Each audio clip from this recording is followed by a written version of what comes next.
Centrafricains, mes chers compatriotes, c'est toujours avec une fierté légitime et un plaisir renouvelé que je m'adresse à vous, au seuil du Nouvel An, pour vous présenter, ainsi qu'à tous ceux qui vous sont chers, les plus chaleureux vœux pour l'année 2021.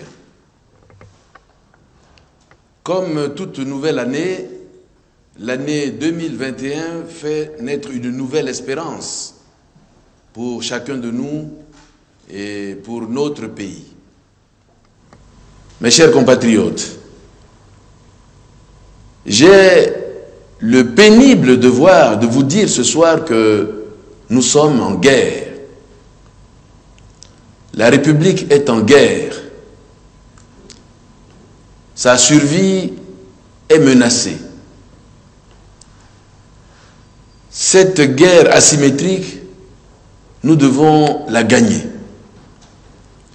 Et pour la gagner, nous devons tous, dans un élan patriotique, soutenir et encourager nos forces de défense et de sécurité, ainsi que la MINUSCA, les forces spéciales russes et rwandaises, engagées à nos côtés pour mettre hors d'état de nuire une horde de mercenaires, composée essentiellement des anciens bourreaux du peuple centrafricain, réunis pour la circonstance au sein d'une nébuleuse rébellion dénommée pompeusement Coalition des Patriotes pour le Changement.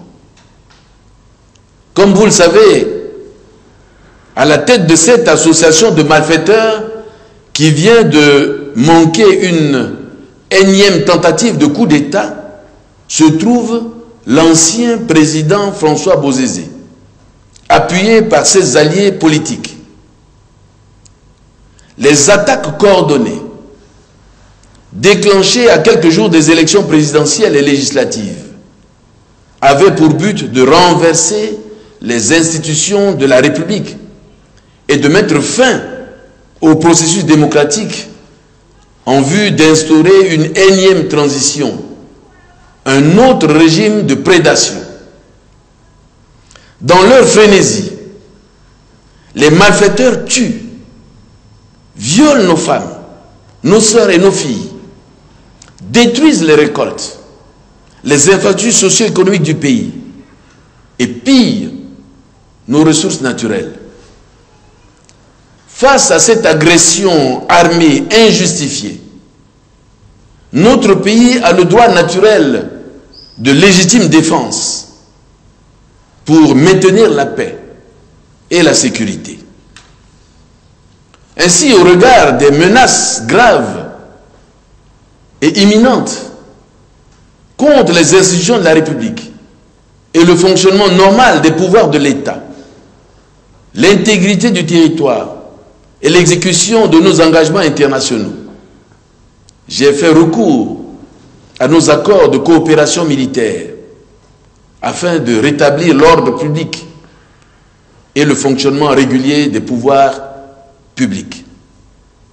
Je condamne avec la dernière énergie cette aventure odieuse visant à replonger le pays dans un désordre indescriptible. Je voudrais, en votre nom, remercier les pays amis et frères, comme la France, la Fédération de Russie, le Rwanda, la République démocratique du Congo, pour leur soutien militaire qui ont permis de contrer la menace. Je voudrais également remercier les organisations comme l'ONU, l'Union européenne, l'Union africaine, la CEAC, la CRJL, la CEMAC et la CENSAD, qui, de manière spontanée, ont unanimement condamné avec la plus grande fermeté cette énième tentative de déstabilisation de la République centrafricaine et de remise en cause du processus démocratique, et exiger des poursuites judiciaires contre les auteurs nommés ou innommé de ces crimes contre le peuple centrafricain.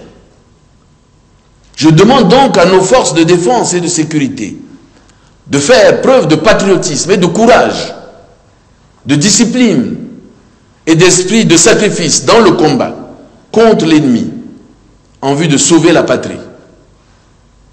Je demande aux femmes et à la jeunesse centrafricaine de se mobiliser pour barrer la route aux ennemis de la nation. La chaîne de complicité de cette guerre asymétrique contre notre pays est longue et complexe. Je regrette qu'en dépit d'une mobilisation nationale et internationale pour condamner cette agression injuste contre le peuple centrafricain, l'opposition démocratique réunie au sein de la coalition de l'opposition démocratique 2020 ou Code 20 observe un silence inquiétant jusqu'à ce jour. Mes chers compatriotes, durant l'État, je dois rappeler pour le regretter qu'en dépit de cette ouverture politique, l'ancien président François Bozizé, rongé par la haine, la rancœur, l'esprit de vengeance, la méchanceté, a une fois de plus fait appel à des mercenaires étrangers et certains fils égarés du pays pour se lancer dans une nouvelle aventure criminelle en tentant sans vergogne de s'emparer du pouvoir de l'État par la force afin de s'attribuer la souveraineté nationale.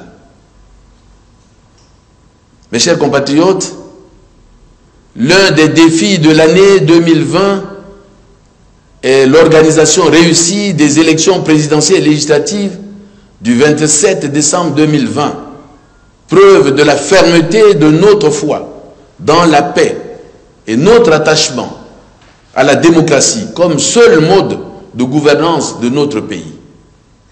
Je voudrais vous féliciter pour la bonne tenue de ces élections historiques qui ouvrent une nouvelle page vers une paix définitive dans l'histoire de notre pays, la République centrafricaine. Ces élections qui ont déjoué tous les pronostics diaboliques ont mobilisé l'ensemble de nos compatriotes et constitué un moment d'unité du peuple centrafricain contre les forces du mal. En dépit des manipulations, des désinformations, des intimidations, des violences aveugles, vous vous êtes levé comme un seul homme pour dire non à la dictature, à la tyrannie, à la haine et à la vengeance. Vous vous êtes levé comme un seul homme pour dire que la nouvelle Centrafrique que nous avons inaugurée le 30 mars 2016 est résolument entrée dans le concert des nations civilisées. À la violence des armes, vous avez opposé vos bulletins de vote, armes redoutables contre les criminels sans foi ni loi qui veulent prendre notre pays en otage. J'espère que les fossoyeurs de la République comprendront cette réponse du peuple, votre réponse à travers ces scrutins à leur appel machiavélique. Je vous souhaite à toutes et à tous une très bonne année, une année de succès qui voit se réaliser vos espoirs et vos attentes. Je forme le vœu que cette nouvelle année nous donne l'énergie pour surmonter nos défis, pour purger nos querelles quasi congénitales et unir nos cœurs pour reconstruire notre pays. Je vous souhaite une bonne et heureuse année avec une pensée toute particulière pour les personnes malades ou isolées, déplacées et pour celles ou ceux qui rencontrent des difficultés en ce moment. Je souhaite un prompt rétablissement aux blessés de la guerre et les assure de la compassion et du soutien de la République. Je vous exhorte à porter un regard positif sur notre pays et de partager avec moi la conviction que, malgré les difficultés, notre pays recèle de fortes capacités d'initiative pour rebondir. Vive la République centrafricaine, que Dieu nous protège tous et chacun d'entre nous. Je vous remercie.